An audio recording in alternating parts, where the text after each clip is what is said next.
नमस्कार दोस्तों, कैसे हैं आप लोग। उम्मीद है आप सब ठीक होंगे। 9 अगस्त 2023 के इकोनॉमिक टाइम्स के एनालिसिस में आपका स्वागत है। चलिए स्टार्ट करते हैं। First news, IT hardware companies defer curves by 9 to 12 months. Actually ये न्यूज़ क्या है कि आपको पता है, मैंने पहले भी डिस्कस किया है कि आईटी हार्डवेयर के जो इम्पोर्ट है उस पर गवर्नमेंट जो है अब इम्पोर्ट पे बैन नहीं लगाया है, बट लाइसेंस का रिक्वायरमेंट कर दिया है। तो आप बोल सकते हो कि हाँ, लाइसेंस राज टाइप का कर दिया है, बट वो एक अलग ही टेंजेंट में चल जाता है। बट इन शॉर्ट ये चीज़ है कि आईटी हार्डवेयर के आपके इंपोर्ट में लाइसेंस का रिक्वायरमेंट कर दिया। ये गवर्नमेंट ने क्यों किया? देखिए, 8.8 बिलियन का इंपोर्ट होता है, उसका लगभग 30% के आसपास इंडिया में प्रोडक्शन होता है। तो काफ़ी कम होता है इंडिया में प्रोडक्शन। गवर्नमेंट का एक ये इंसेंटिव था कि भाई हम इंडिया में प्रोडक्शन बढ़ाएं। 8.8 बिलियन में से लगभग 5 बिलियन के आसपास सिर्फ चाइना से इंपोर्ट होता है। तो गवर्नमेंट का ये कहना था कि भाई हम चाइना पे थोड़ा डिपेंडेंस कम करें आईटी हार्डवेयर को लेके। अब इंडस्ट्रीज इस सब चीज़ के लिए क्या बोल रही है कि इंडस्ट्री ये बोल रही है कि भाई अगर एकदम से आप ये चीज़ कर दोगे तो आईटी हार्डवेयर का जो कॉस्ट है वो पूरा ऊपर चल जाएगा एंड अफोर्डेबिलिटी से बाहर चल जाएगा। हमें सप्लाई कॉन्स्ट्रेंट्स होंगे, हम एकदम से आपका ये डिमांड को मीटअप नहीं कर पाएंगे। हमारे पास इतना कैपेसिटी नहीं है कि हम एकदम से एक्सपैंड करके इस डिमांड को मीटअप कर लें। तो आप प्लीज़ हमें 9 to 12 मंथ्स का ये जो टाइम है, आप इस लाइसेंस रिक्वायरमेंट को थोड़ा 9 to 12 मंथ्स डिफ़र कर दो। उसके बाद जो है धीरे धीरे करके इसको इम्पोज कर देना। बट गवर्नमेंट अभी तो मानेगी नहीं मानेगी वो एक अलग बात है, बट आईटी जो इंडस्ट्री है उन्होंने ये रिक्वेस्ट।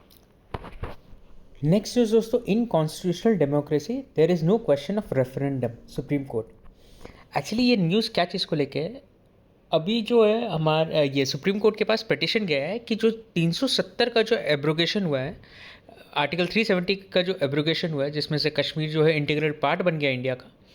तो अब इंडिया के प्रोविजन, खैर इंटीग्रल पार्ट तो हमेशा से था, बट मैं बोल रहा हूँ कि 370 में जो स्पेशल स्टेटस मिलता था कश्मीर का, वो ले लिया गया।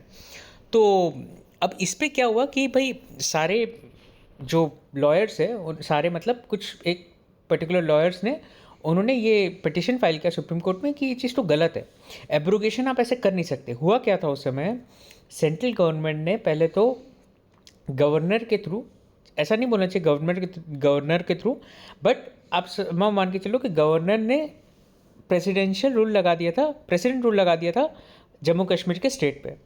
अब जब आपको पता है प्रेसिडेंट रूल लगा दिया जाता है तो क्या हो जाता है, सारा पावर गवर्नर के पास आ जाता है।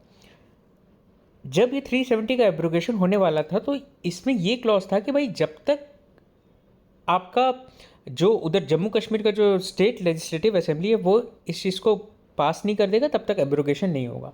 बट क्योंकि गवर्नर ने प्रेसिडेंट रूल लगा दिया था तो ये इसका मतलब क्या हुआ, गवर्नर अगर हाँ कर देता है इस चीज़ को लेके तो आपका ये रूल पास हो जाएगा। तो इसके कारण क्या हुआ कि भाई अब इन लोग बोल रहे हैं कि भाई ये चीज़ तो गलत है, रेफरेंडम होना चाहिए था। रेफरेंडम मतलब एक पर्टिकुलर लोगों से पूछा जा रहा है कि भाई आपको क्या चाहिए, आपको क्या नहीं चाहिए। तो भाई जो हमारे चीफ जस्टिस है डीवाई चंद्रचूड़, उन्होंने ये चीज़ बोला कि भाई कॉन्स्टिट्यूशनल डेमोक्रेसी है इंडिया, इंडिया कोई आपका रेफरेंडम से चलने वाला नहीं है। जो कॉन्स्टिट्यूशन में लिखा है, हाँ आप बोल रहे हो अगर कॉन्स्टिट्यूशनली ये चीज़ वैलिड नहीं है then will look for it. Don't suggest referendum in the case of India because this is not constitutional democracy, this is not Britain, this is not any other country जहाँ पे, और या तो ये presidential वो भी नहीं है डेमोक्रेसी जो जैसा यूएस है। This is constitutional democracy. हमारे ऊपर सब हमारे हम मतलब हम सबको जज करने वाला कॉन्स्टिट्यूशन है। नेक्स्ट न्यूज़ दोस्तों, banks reject proposal by corporates to club fraud accounts as wilful defaulters. देखिए हो क्या रहा है इस न्यूज़ में, कोई अकाउंट को फ्रॉड क्लासीफाई किया जाता है, कोई अकाउंट को विलफुल डिफॉल्टर क्लासीफाई किया जाता है। फ्रॉड के हिसाब से भाई आपने बैंक से पैसा लिया और आपने उस चीज़ को कहीं ना कहीं अपने पर्सनल यूज़ में लगा दिया, या अब जैसे मान लो कोई डायरेक्टर है, उसने पैसा उठाया कंपनी के नाम पे एंड देन वो अपने कंपनी के नाम पे नहीं, अपने पर्सनल एक्सपेंसेस यानी कि गाड़ी घर ये सब चीज़ खरीद के बैठा हुआ है, तो वो एक फ्रॉड हो गया। लेकिन विलफुल डिफॉल्टर का मतलब क्या हुआ कि भाई कंपनी के पास कैपेबिलिटी है बट कंपनी पैसा पेमेंट नहीं कर रहा है। वो ऐसा नहीं कि कंपनी ने कहीं फंडिंग मतलब कहीं कुछ और खरीद के बैठा है, नहीं, कंपनी के पास पैसा है, कंपनी बिजनेस में ही रखा है, बस is just that company payment नहीं कर रहा है। कंपनी की कैपेबिलिटी होने के बाद भी कंपनी पेमेंट नहीं कर रहा है। आई होप आपको समझ में आ गया हो। तो ऐसा बोला जाता है कि every fraud is a wilful defaulter, but every wilful defaulter is not a fraud. ठीक है, तो ये चीज़ लाइन आपको, आई होप आपको समझ आ गया होगा। अब इस पे न्यूज़ क्या है, कॉर्पोरेट जो बोल रहे हैं कि विलफुल डिफॉल्टर और फ्रॉड को आप एक साथ क्लासिफाई करते हो, बैंक्स बोल रहे हैं कि नहीं, हम एक ही कैटेगरी में से नहीं डाल सकते, फ्रॉड अलग रहेगा, विलफुल कैटेगरी अलग रहेगा, विलफुल डिफॉल्टर कैटेगरी अलग रहेगा। देखिए अभी क्या हुआ कि बैंक्स जब अपने एसओपी ड्राफ्ट कर रहे थे, उसमें फ्रॉड का एसओपी में ये चीज़ लिखा गया कि भाई अगर किसी ने अगर फ्रॉड किया है तो उसका एक of course as per principle of natural justice उनको एक अपॉर्चुनिटी ऑफ बीइंग हर्ड दिया जाएगा, एंड पर्सनल हियरिंग नहीं दिया जाएगा उनको। ठीक है, लेकिन अगर कोई अकाउंट जो है विलफुल डिफॉल्टर के उसमें क्लासिफाइड है, तो आपको प्रिंसिपल ऑफ नेचुरल जस्टिस के हिसाब से अपॉर्चुनिटी ऑफ बीइंग हर्ड भी दिया जाएगा, एंड पर्सनल हियरिंग, या तो वो कंपनी का डायरेक्टर है या तो आप खुद हो, मतलब एज इन सोल प्रोप्राइटरशिप है, तो उस हिसाब से आपको पर्सनल हियरिंग के लिए बुलाया जाएगा। This is as per Supreme Court as well. अब कॉर्पोरेट्स बोल रहे हैं कि भाई आप ऐसा कर लो सो दैट हम आके पर्सनली मिल ले। सेकेंड चीज़ है, कॉर्पोरेट्स का मेन रीज़न क्या है मैं आपको बताता हूँ। क्या होता है जब कोई जो अकाउंट है वो एज अ फ्रॉड डिक्लेयर हो जाता है। देखिए विलफुल डिफॉल्टर है, डिक्लेयर हुआ, वो पैसा दे दिया, रिस्क जो रेपुटेशनल रिस्क है वो बच जाता है, कोई ऐसा हार्म नहीं करता। बट अगर आप इसकी बात करो, फ्रॉड की बात करो, तो फ्रॉड में क्या होता है, अगर आपका अकाउंट क्लासीफाई फ्रॉड हो भी गया और आपने प्रूफ कर दिया कि भाई मैंने फ्रॉड नहीं किया था, तो भी ना एक बार वो जो रेपुटेशनल रिस्क है वो तो रहता ही है, वो तो बना ही रहता है, क्योंकि एक बार आपके ऊपर वो स्टैंप लग गया कि आपने फ्रॉड किया, वो बहुत मुश्किल से वो स्टैंप हटता है, भले आप प्रूफ कर दो बट थोड़ा टाइम लगता है उससे। तो इसीलिए कॉर्पोरेट्स बोल रहे हैं कि नहीं आप इसे सेम क्लासीफाई करो, सो दैट अगर हम हटा दिए तो वो चलो वो टैग हट गया हमारे से। तो अब देखिए बैंक्स वगैरह क्या चीज़ के लिए, बैंक्स तो अगेंस्ट है इस चीज़ के लिए। आगे देखते हैं आरबीआई का क्या नॉर्म्स आएगा इसमें। आई होप आपको ये न्यूज़ समझ में आया हो, काफ़ी इंपॉर्टेंट न्यूज़ है दोस्तों। नेक्स्ट न्यूज़ दोस्तों, 56 accounts that will be considered for this fiscal in the move to boost margins after SBI Bank of India looks to put bad loans worth rupees 15,000 crore on the block। देखिए क्या ये news, simple सा news है कि भाई जो loans है, वो जो बैड लोन्स है उसे अब एसेट रिकंस्ट्रक्शन कंपनी को बेचने के लिए अलग अलग बैंक जो है अपना अपना अलग लोन को इकट्ठा करके दे रहे हैं कि भाई अब हम इसे जो है कोई भी एक एसेट रिकंस्ट्रक्शन कंपनी को बेच देंगे और हम अपना बुक्स को क्लीन कर लेंगे। एसेट रिकंस्ट्रक्शन कंपनी का बस कॉन्सेप्ट समझाने के लिए मैंने आपको ये न्यूज़ उठाया है। क्या होता है कि बैंक्स वगैरह के सपोज मान लो 10,000 करोड़ का अगर कुछ डिफ़ॉल्ट है कोई एक लोन पे, या डिफ़ॉल्ट एज इन मान लो 10,000 करोड़ का लोन है, उसमें से लगता है बैंकों को भाई बहुत ज़्यादा रिकवरी नहीं होगा, 20-30% हो गया तो हो गया, तो बैंक मान के चलते कि भाई 30% के आसपास मैक्सिमम रिकवरी होगा, वो भी पता नहीं हो नहीं हो, उनको कोई पता नहीं।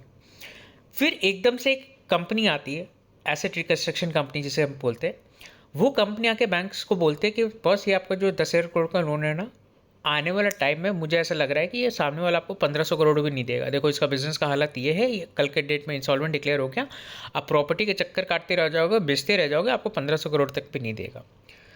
वो बैंक को बोलेंगे कि भाई आप जो है हमें एक काम करो, हमें दे दो ये 1,200 या 1,300 या जो भी एक नेगोशिएटेड अमाउंट होगा, सपोज मान लो 1,400 करोड़ के आसपास बैंक्स जो है उनको बेच देंगे लोन। अब उस बंदे से सामने वाले से जितना रिकवरी हो गया एसेट रिकंस्ट्रक्शन कंपनी का, उतना प्रॉफिट हो गया। सपोज मान लो उतना प्रॉफिट हो गया, मतलब अबव देयर इन्वेस्टमेंट। उन्होंने मान लो 1,400 करोड़ में अगर खरीदा, तो 1,400 करोड़ के ऊपर जितना रिकवरी हो गया उस सामने वाले बंदे से, वो एसेट रिकंस्ट्रक्शन कंपनी का फ़ायदा हो गया। तो अब जो है इस चीज़ के लिए बैंक्स क्या, जो गवर्नमेंट क्या की है, NARCL भी बनाए। इसके बारे में मैंने आपको पहले भी कवर किया था कि नेशनल एसेट रिकंस्ट्रक्शन कंपनी, तो वो NARCL से गवर्नमेंट जो है ये लोन्स वगैरह खरीदती है, NARCL को फंडिंग दिया जाता है गवर्नमेंट की तरफ से, और ये मैकेनिज्म ऐसे काम करता है। Moody's cuts several US banks ratings. क्या हुआ, देखिए मूडीज़ जो एक क्रेडिट रेटिंग एजेंसी है, वो अलग अलग रेटिंग देती है कि भाई कोई अच्छा कंपनी है कि ख़राब कंपनी है, उनके रेटिंग से पता किया जाता है कॉर्पोरेट के वर्ल्ड में। तो S&P भी है, मूडीज़ भी है, इंडिया में क्रिसिल भी है। तो इस टाइप का कई सारे कंपनीज जो है, केयर भी है, उन लोग क्या करते हैं, रेटिंग्स वगैरह देते हैं। उनके रेटिंग से पता चल जाता है कि एसेट या कंट्री या पर्टिकुलर एक कंपनी कैसा, इनका क्रेडिट कितना क्रेडिबिलिटी है। सपोज मान लो इन टर्म्स ऑफ फाइनेंस इनका कितना क्रेडिबिलिटी है, तो उस हिसाब से रेटिंग देती है।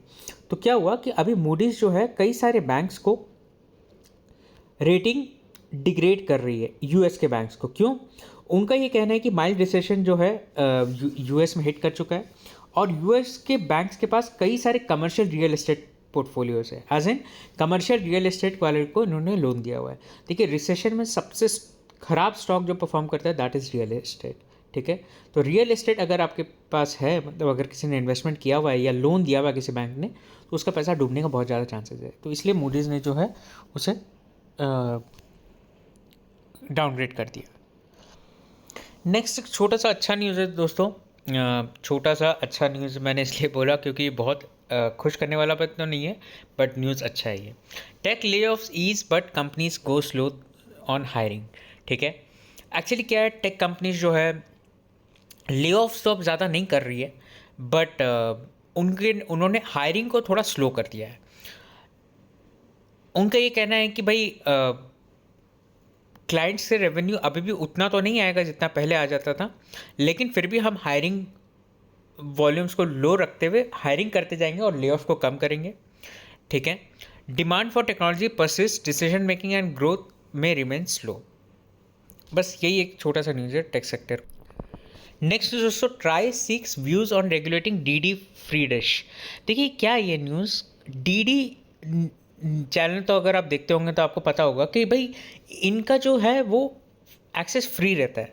ठीक है, लेकिन इनके एक्सेस फ्री होने के कारण कई सारे लोग इसको सब्सक्राइब करते हैं, और ये लोग का जो रेवेन्यू जनरेट होता है ना वो काफ़ी ज़्यादा होता है। ठीक है, तो अगर आप पिछले साल देखोगे तो इनका जो डिस्ट्रीब्यूशन है वो लगभग 40 मिलियन होम्स, यानी कि 4 करोड़ के आसपास जो है वो घरों को इन लोग सप्लाई करते हैं। डीडी नेश जो है, मतलब डीडी डिश जो है। Prasar Bharati recently earn over 1000 crore in annual carriage fees from sale of 65 slots of D free dish to broadcasters. तो इन लोग इतना इतना पैसा कमा रहे हैं। अब ट्राई का ये चीज़ बोलना है कि भाई क्यों ना डी फ्री डिश को रेगुलेट किया जाए। एक्चुअली देखिए, कई सारे प्राइवेट कंपनीज ना इन बोल रहे हैं कि भाई हमें इतना गंदा रेगुलेशन किया जाता है, मैक्सिमम प्राइस दिया जाता है और हम पे इतना सारा रिस्ट्रिक्शन लगाया जाता है, तो डी फ्री डिश को क्यों नहीं? सिर्फ गवर्नमेंट एंटिटी इसलिए वो कुछ भी कर सकती है क्या? तो आप इसको रेगुलेट करिए। और इनका ये भी कहना रहता है कि भाई क्या होता है ना कि अगर आप इनको रेगुलेट, मतलब ये इतना जो फ्री में देते हैं ना, जो प्राइवेट कंपनीज का जो सेल हो सकता था, सपोज मान लो अगर आपके पास अच्छा डीडी न्यूज़ का अच्छा डीडी चैनल का आपके पास अगर आएगा एक्सेस, तो आप क्यों ये महंगे टाटा स्काई या एयरटेल वगैरह लोगे? आपका तो यही ठीक है। तो इस चीज़ के लिए प्राइवेट कंपनीज बोलते हैं कि भाई इन्हें रेगुलेट किया जाए। नेक्स्ट दोस्तों, on track 29,530 crore committed by companies in first phase of PLI schemes. Actually क्या है, पीएलआई 2 आ रहा है स्टील के लिए। स्टील का गवर्नमेंट जो है प्रोडक्शन बढ़ाना चाहती है इंडिया में। देखिए, जिस कंट्री ने अपना स्टील का प्रोडक्शन बढ़ा लिया, उस कंपनी के लिए, उस कंट्री के लिए बहुत अच्छा हो जाएगा इम्पोर्ट एज इम्पोर्ट सब्सटीट्यूशन। अभी हमारा हालत इतना ख़राब है कि हम अलग अलग कंट्री जैसे कि चाइना हो गया, जापान हो गया, हम उनको आयरन भेजते हैं एंड वो हमें स्टील मैन्युफैक्चर करके भेजते हैं। तो भाई ऐसा क्यों? हमारे यहाँ कैपेसिटी नहीं है क्या प्रोडक्शन का? हमारे यहाँ ऑब्वियसली कैपेसिटी है, बस हम फोकस नहीं करते। गवर्नमेंट उसी चीज़ को लेके भाई पीएलआई 2 लेके आ रही है स्टील के लिए, सो दैट इम्पोर्ट सब्सटीट्यूशन काफ़ी अच्छे से हो। रिक्वायरमेंट जो है वो रेलवे से आ रहे हैं, अलग अलग सेक्टर से आ रहे हैं, तो इंफ्रास्ट्रक्चर से तो आएगा ही वैसे भी। तो ये न्यूज़ है आज का लास्ट न्यूज़ दोस्तों। कई सारे न्यूज़ है नहीं कवर करने के, जितने इंपॉर्टेंट न्यूज़ है वैसे मैंने कवर कर दिया।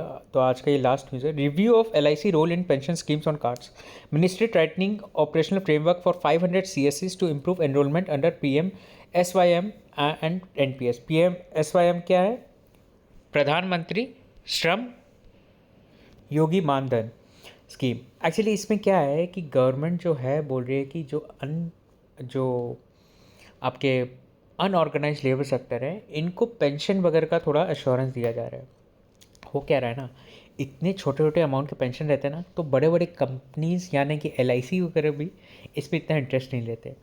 जो आपके जो सीएससीज रहते हैं, ठीक है, उन्हें एक प्रेशर किया जा रहा है कि भाई तुम एनरोलमेंट, सीएससीज मतलब कॉमन सर्विस सेंटर, जहाँ पे आपके ये सब जो भाई एनरोलमेंट कर रहा है, ये सब का एक सेंटर रहता है, तो उनको भी एक टारगेट दिया जा रहा है कि भाई आप जो है मिनिमम मेरे को इतना CSCs करके दोगे, मतलब इतना एनरोलमेंट करके दोगे पर मंथ।